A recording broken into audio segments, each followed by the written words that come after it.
Hey YouTube, it's JP Dillon.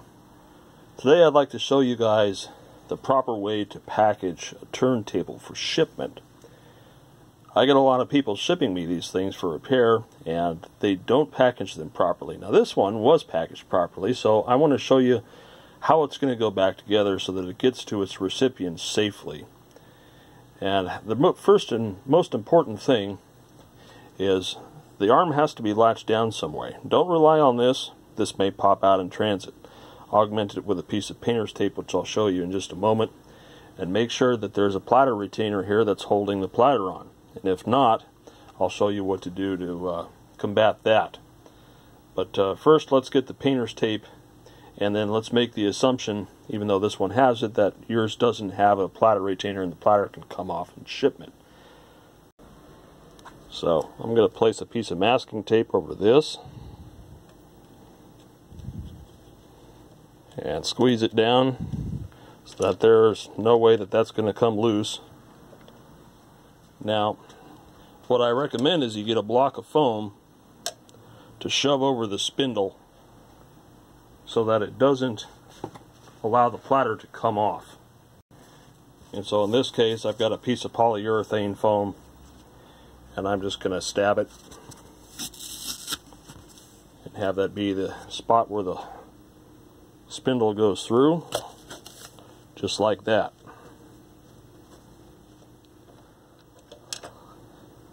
So that the platter doesn't move around.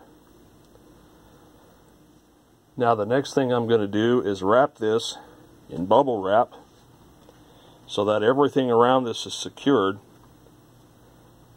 and it doesn't have a chance to ding or bang anything up. Okay, so what I'm going to do momentarily, lift this up, put some bubble wrap underneath. I normally have a packing table to do this for, but today we're going to use the service bench.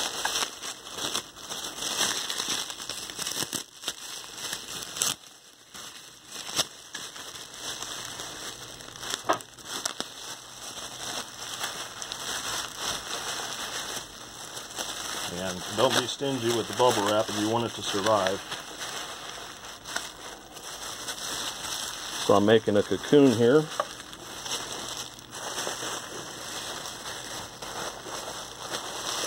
And then I'm just literally going to rotate this as I wrap it.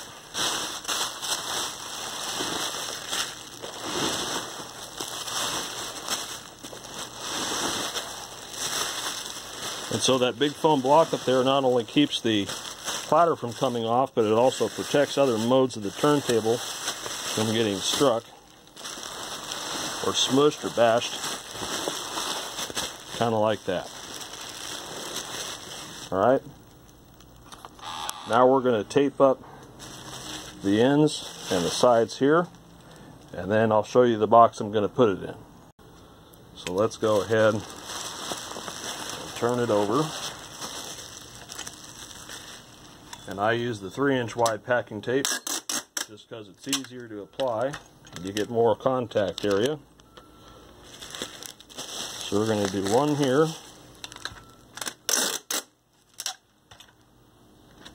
one here,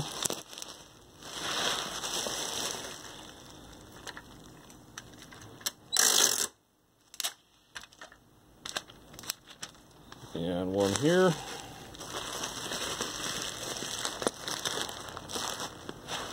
And then lastly, on this side.